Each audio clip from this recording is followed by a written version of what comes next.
Gifted Talks Fundraising offers you a seat at the table for a relaxed chat about what it takes to build successful giving programs. Marshalling decades of practical hands-on experience, the Gifted Directors provide helpful advice and top tips for achieving your fundraising goals.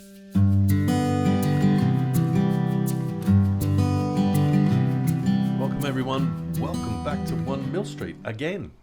Here we are, midsummer. And we're going to be talking about Christmas, of all things.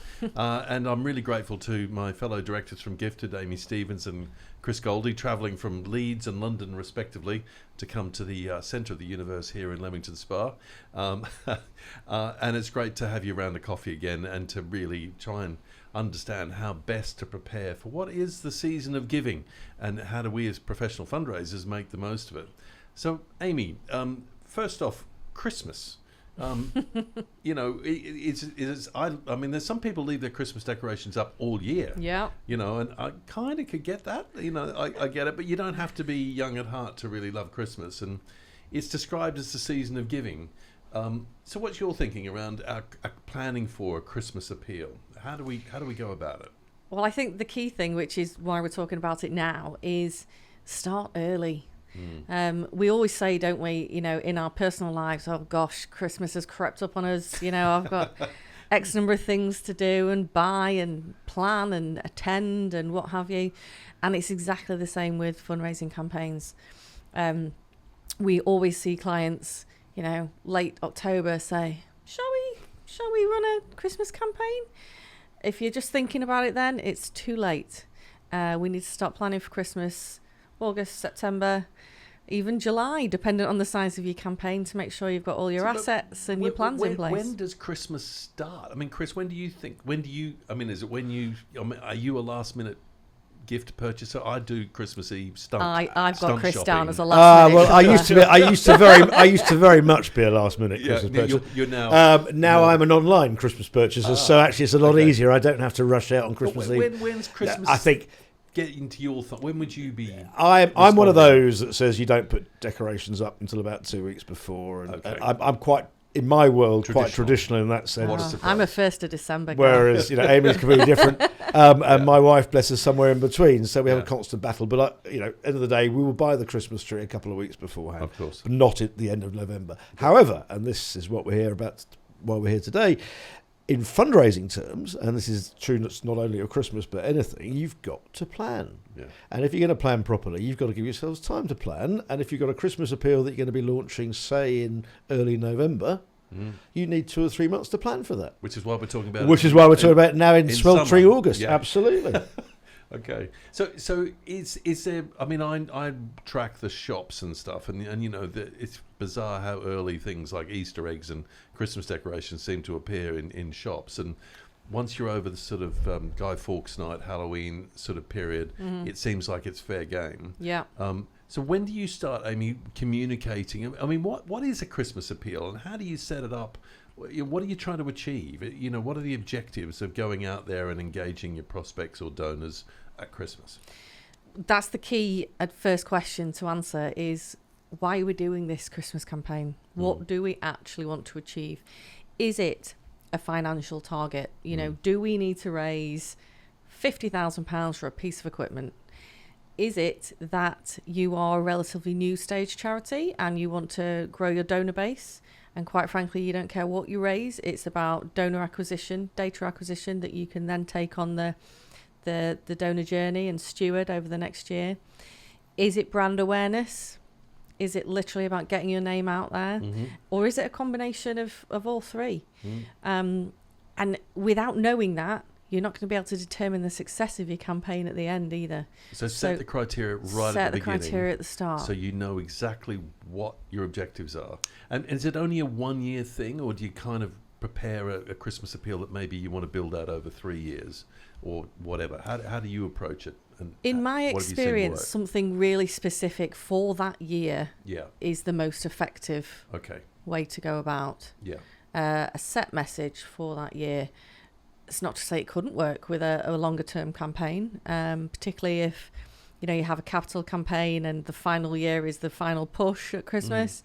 But really, it's a key message. just to challenge you a bit there, if your objective, and coming to Chris too, if your objective was, right, we're going to improve the stewardship and we want to get more engagement with our donors to say thank you, to speak to our vision for the coming year, and remind them why we're here charitably, you could do that, have that set of indices. You might have a different theme or focus each year, but you could run it maybe as a 2 or 3 year initiative, could you not? Yeah, I think let's go back to what Christmas is. Christmas is a time to celebrate. Christmas is a time to reflect. It's also a time to look ahead because we're coming to the end of a year and we're going into a new one. And I think you can tie a Christmas campaign and theme a Christmas campaign around any of that. So if it's stewardship, it's let's reflect on who we've already recruited and how can we make it better for them. If it's recruiting new people, you're using that theme to inspire and motivate new people to support you at whatever level. And I just think it's and then or in pure fundraising terms, it could just simply be, we've had a great year, let's celebrate. And actually, if we could raise another £30,000, we can do this. I think fundamentally, though, as with any fundraising campaign, Christmas or otherwise, it's about being realistic.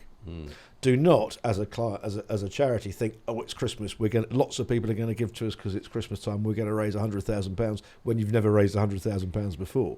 You're much better off saying, let's raise £20,000 because that's what we do at Christmas, and that's great. And that way, you'll be happy if you do better, but you won't be massively disappointed if you fall slightly below it. Okay. Particularly because Christmas is so saturated. Everyone is fundraising at Christmas, which is why it's so important to think, is this right for us? So I know you've got to prepare and plan in advance, but just help me understand the window that we've got, if you like, to work. I mean, I'm totally offline in the last few days before Christmas. I just deliberately screen down, just not going to, except last minute shopping, Chris, possibly. But I mean, when's the window? When are we talking? When are we trying to engage? It depends on your constituency, obviously, and who you're contacting. But as a general rule, I believe last year the most popular day for giving was the 16th of December. Really? Yeah, and then that time tends to quieten as people, like you say, have that really busy phase of family, of all those celebrations. And then after Christmas, so 28th, 29th, you've got a second chance at kind of an ask there. Okay. But over the Christmas period, tends to quieten a little. That said, we did have a really successful Boxing Day appeal really? with one client in the Kennel Club Charitable Trust in 2020. On Boxing Day? Yeah, we were people were out walking their dogs and they've eaten too much. We were on the news on Boxing Day, and it went crazy. Okay. Yeah. So you'd already obviously done the story, got it placed, and was ready to roll for Boxing Day. Yeah. And then you had your appeal set up around that. I think everyone was sat there in the pajamas, watching the telly, and eating bacon sarnies, and it landed home. Yeah.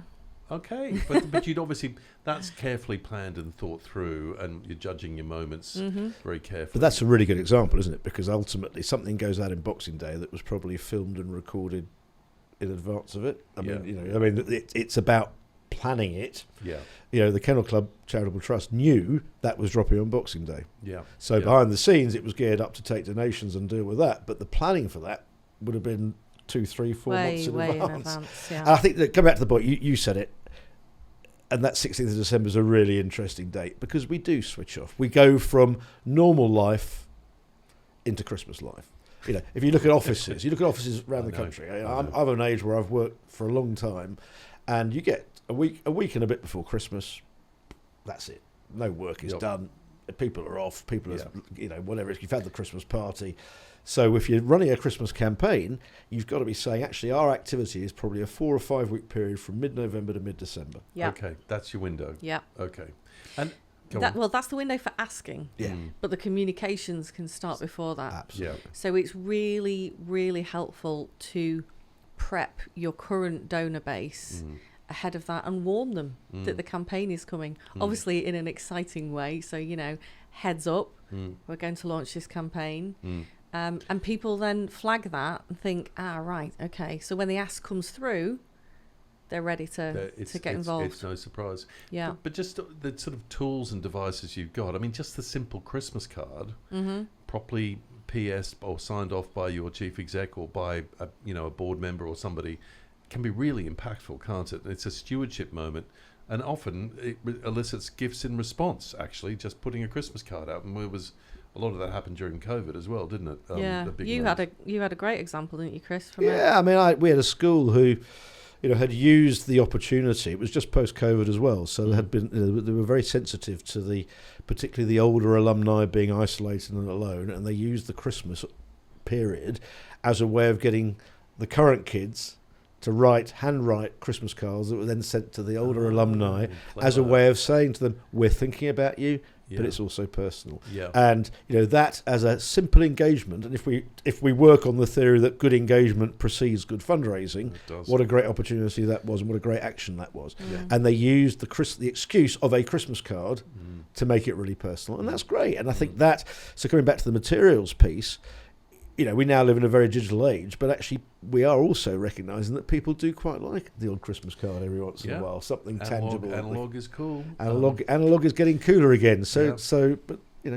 But actually, if you're measuring that, let's say over a 3-year program of deliberately writing out to your alumni with Christmas cards signed off by the children or the head or whatever, that you can actually track that response, can't you? And you can see what the payback is. It worth doing or not? And it's a big part, a simple part, but it can be a really big part of the annual stewardship program you might be running.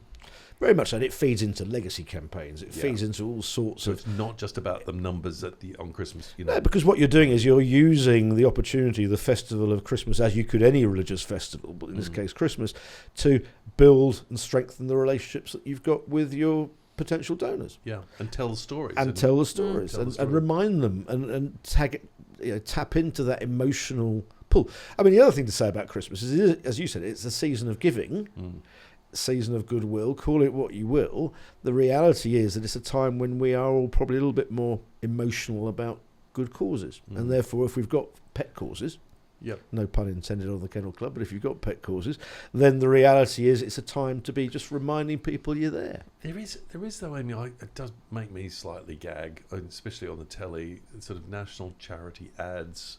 They're so saccharine and so, begging, it really turns me off, I've got to say. Maybe I've just reached a certain age and I'm getting a bit too cynical, but there is a bit of overlay, so there's often, the more personal is what I'm trying to get at, and not sort of switching the volume up on the sort of poor us or the saccharine elements of the case. I think a subtler approach is more effective. I don't know how you're finding it. No, I agree, and that kind of comes back to what you're trying to achieve in the campaign, right? So it could be that your Christmas campaign is purely communicating with your donor base, saying thank you, this is what we achieved this year. Yeah. And that is your campaign, and it's about donor stewardship, and you will get some gifts from that. Yeah. So it doesn't have to be an ask, does it? No. Yeah.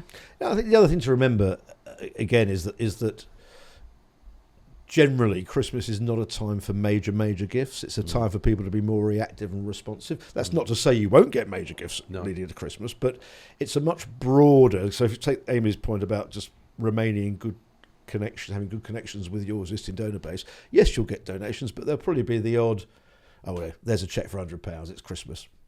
And that particular individual may support 5 different causes and will have sent all 5 of them £100. Yeah. But it's tapping into, it is the season of giving, it's the season of goodwill. I'm going to remember my charities. That same donor 6 months down the line in midsummer may respond far more generously to a specific appeal. We've got to be cognizant, haven't we, Chris, about the sort of the change in people's giving levels and habits anyway. We've seen quite significant changes over the last year, haven't we, with the cost of living and so on starting to take its toll. I think we all have to recognise, and fundraisers have to recognise, that it is harder on the majority of people now than it was before. Thankfully, at major giving end, it is less the case because the individuals with lots of money are probably less impacted by their utility bill going up by 100% or whatever it might be. But at general level, and this does impact therefore on your Christmas causes, and probably has something to do with the fact that initiatives like the Big Give weren't as successful in terms of volume of amounts last year as they have been in previous years, because people simply don't have quite as much expendable cash to give away. But I mean, we are seeing an increase in the amounts of committed giving, but just fewer gifts. Is that correct? That's right, yeah. Particularly over the last 2 years, as Chris says, with the cost of living crisis, those lower level gifts, the people who could give you a fiver, simply don't have it. Yeah. But what we did see was people who could gave more. Oh, what's interesting. Which is really interesting, and just really highlights for all of us how important those continual donor stewardship, donor relations are, and keeping your prospects warm. Because it's those committed donors who stepped up in the last 2 years. I think we're also seeing Christmas in the context of the giving year, if I could describe it that way. I mean, understanding that most people feel pretty broke in January. They're either paying for Christmas, paying off their credit cards, paying their tax bill if they're self-employed, dealing with going back to school and uniforms and winter heating bill, all those sorts of, I hate to remind you, but that's been my experience of January. But you've also got to look ahead to the end of the financial year, the bonus season in February, understanding that people are starting to, if they've got some money, they're starting to think about their tax management in March, what they're going to do or not do. If the individual, those individuals that are giving once-off annual donations often decide them around the February-March period. Yeah. So Christmas is your window before that, isn't it? Mm-hmm. It's a chance to really up your stewardship and remind them what you're doing and why their support's so important. Absolutely. And I think, again, if you come back to that concept that says if we use Christmas as the opportunity to strengthen those relationships with donors and make people aware, the brand awareness of an organisation, you then link that to the bonus that somebody may get at year end, which, as we know, particularly in and around London, the City of London, can be quite significant. They're not going to give pre-Christmas, but they will start to reflect on, I've just got a bonus of £1 million. Yeah. I can save tax and I can give some of that away. Oh, that charity that I supported for a number of years has sent me a Christmas card. Yeah. Let me have a look and see whether they can, and that's how it works, And I think that's it goes back to prove that you use the opportunity of Christmas not just to raise money if you need to, but actually to really build and strengthen relationships, because that's when people are potentially at their warmest. The challenge, however, is that it's harder to do it in person very often because people are very busy at Christmas. Yeah. So you need good communication tools, you need to have good awareness. It's probably why the large charities do those slightly sugary, Christmassy adverts, which you don't like, Andrew, and I'm with you on that, by the way. But then we're the same age, so maybe that's But actually, there are lots of, as we said with the Christmas cards and others, there are lots of other ways that you can really deliver your message that's in keeping with the spirit of Christmas and that will get people thinking about you as a brand. It's quite funny when you look at the analysis around what people, when they receive a publication, what they read first and how much of it they actually read. And I always find it amusing. The first thing they look at, isn't it, is it addressed to me? So they check the address, understandably. They then check, who's it from? And then what stunned me is the next thing they look at is the PS. Not the content of the letter or the document, right? It's the PS. So actually, just getting, on your usual Christmas blurb that might go out, write the odd PS, have a personalised PS. Andrew, thought you might like this, or look forward to seeing you in the new year. I hope you have a great Christmas. Wow, cuts through straight away. And if you're clever, you could use that communication and say you report on all the great things that you've done, and you could say, PS, almost by the way, we're now raising, this Christmas we're going to raise X for Y. Good thought. And then people are prompted because if that follows that logic. I just think it's what Christmas is a terrific opportunity to build your brand, raise a little bit of money if you need to, if you've got a specific thing you need to raise money for, and most importantly, just cement relationships that already exist. Agreed. And it's the end of year as well, Amy, isn't it? So there's that sort of wash up, wrap up opportunity and almost forecasting the New Year's resolutions, focusing out to the coming year, the challenges, the things you want to achieve. Yeah, impact reporting on the year gone and looking forward to what you're going to achieve next. Yeah, I think there's one other, if you're talking particularly capital campaigns, there are lots of different elements to fundraising, as we know, but if you're doing capital campaigns, the other aspect that you can sometimes use is the deadline. Okay. That we've, in the new year, so actually, by the end of the calendar year, which in effect means Christmas, we need to be at this point in our fundraising. Yeah. So that's, again, is another way of just having that final push. It's probably halfway through. So if you take a classic capital campaign of phases, it could be that the end of your private phase is Christmas and you're launching the public element of the campaign in January. When people have more time. Because you're not going to have a big information event on the 12th of December because half of your audience are going to be doing something else. So, but you can say this is our push towards. So your information event in that context is maybe the start of the Christmas campaign in mid-November. Okay. Yeah. To secure the target by Christmas. Yeah. No, that makes good sense. I'm also interested in using different technologies around the Christmas. I'm finding less intrusive digital technology quite interesting. The use of voice notes, for example. So the chief exec does a really short little voice note to the 10, 20 major donors and sends that. The nice thing about it, it's not as intrusive as a direct phone call, but you still got the personal quality of the voice note in the engagement level, and they can play it whenever they want it. I mean, there must be, the way we're going with a lot of this technology, the digital technologies, is much more subtle than it used to be.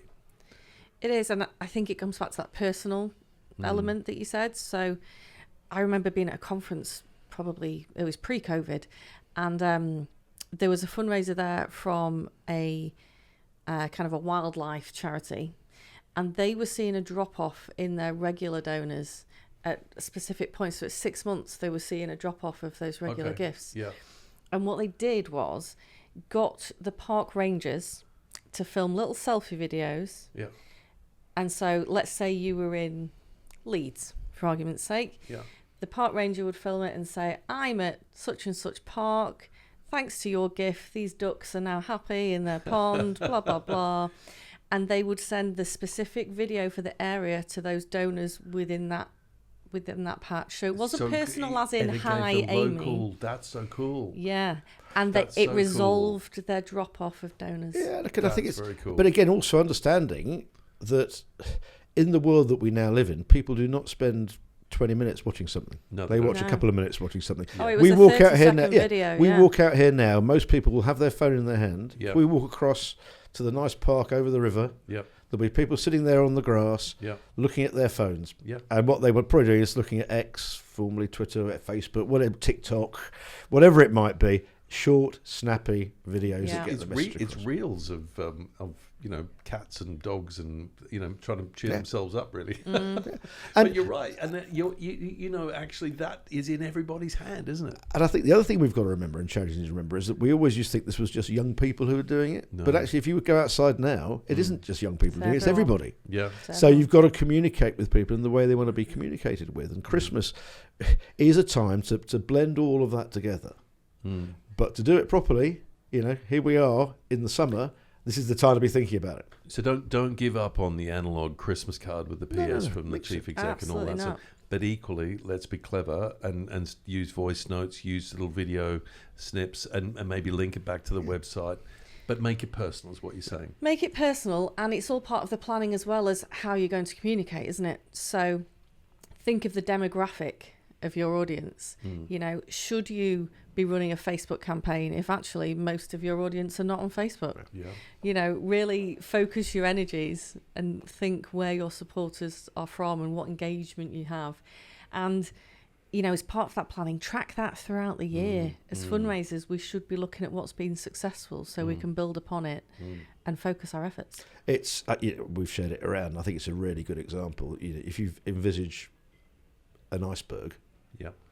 the majority of the iceberg is beneath the surface of the sea. Oh, it's a bit of That's the work that fundraising consultants and fundraisers do. That our work is below the sea. What everyone the sees. governors want and see is the top bit. Yeah. It's the money in the bank, but that's the tip of the iceberg. Yeah. The work is done below, and I think if you use that analogy for a Christmas campaign, Yeah. then all the work is done before, well before Christmas. That's below the sea. The last month Everyone's there. is the tip of the iceberg. Yeah.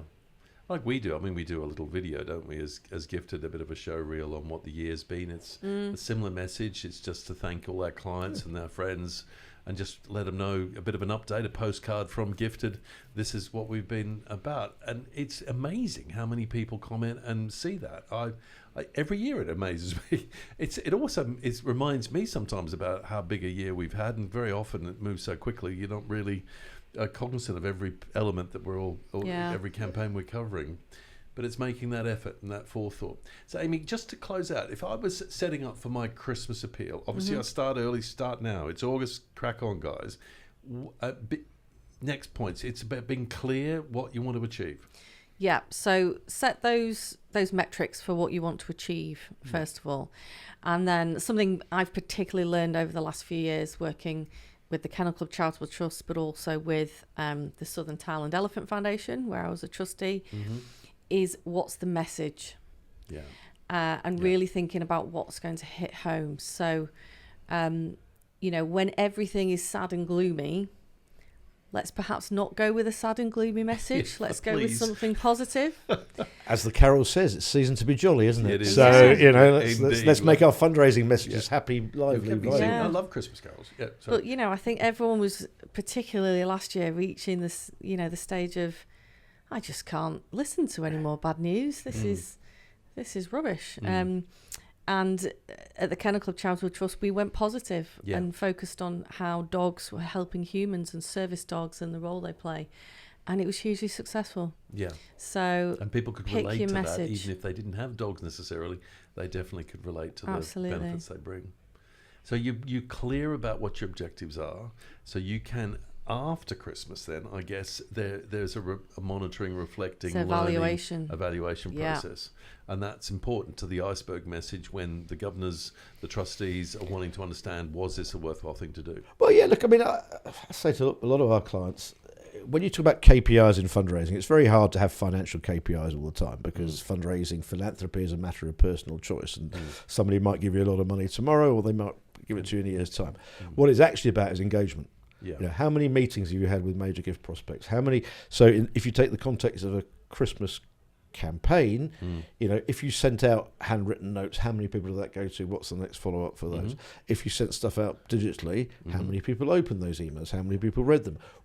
How do you see that through? Because that's how hopefully you report back and say, well, actually, we've managed to improve our awareness exponentially by, tenfold or whatever it might be. And then that as the year goes on, that tenfold increase of people who are aware of you might produce a 2 or 3-fold increase in the amount of income that you generate.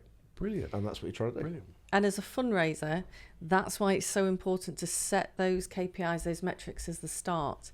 Yeah. Because otherwise, we've all been in situations where trustee boards may then say, well, you only raised X amount. Yeah. But actually, that wasn't the goal, but what we've achieved in these other elements. And it enables you to report and show actually how effective you were. What every fundraiser would want in their Christmas stocking is a magic wand. Yeah. Oh, wouldn't we all? Wouldn't we all? Wouldn't it be lovely to walk into every client and go, yeah, we've got the magic wand and sprinkle a bit of fairy dust over it. There you go. There's 5 million quid. But we know it's not like that. No. Christmas campaigns, as with any campaign, let's reflect on one of the first things I think you ever taught me, Andrew, many years ago. Why do we call a campaign a campaign? Because we organise. It's you plan it, you map it out. Yeah. It is a sensible, Focused. structured, focused approach. Yeah. A Christmas campaign is a sensible, structured, focused approach towards a specific target. And if that's brand awareness, that's great. If it's a clear financial target, that's great. It could end up being a bit of both. Yep. Yeah. Usually But is. if one person, as a result of the Christmas card, the handwritten Christmas card they received, suddenly goes, actually, I'm going to rewrite my will. Yeah. And you know what? I'm giving everything to my old school or my old university or my church or whatever it might be. That's much more than you're ever going to raise in a pure Christmas campaign just by asking for small Christmas gifts. Exactly. And I think too, taking a view over time is helpful. You can build these campaigns out, learn from it, and step up again the second and third year, and see where what that journey looks like at the end. But look, thank you, Amy and Chris, for coming in for another gifted conversation. I'm sure our listeners found that really helpful. So we're talking Christmas in August. Merry Christmas. Merry Yeah, Christmas. absolutely. Merry Christmas. Make it a good one. Yeah. Bye, everybody. Thank you.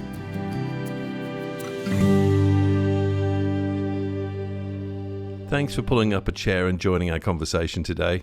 Please share any comments or even pose some questions for future episodes by emailing us at inquiries@giftedphilanthropy.com.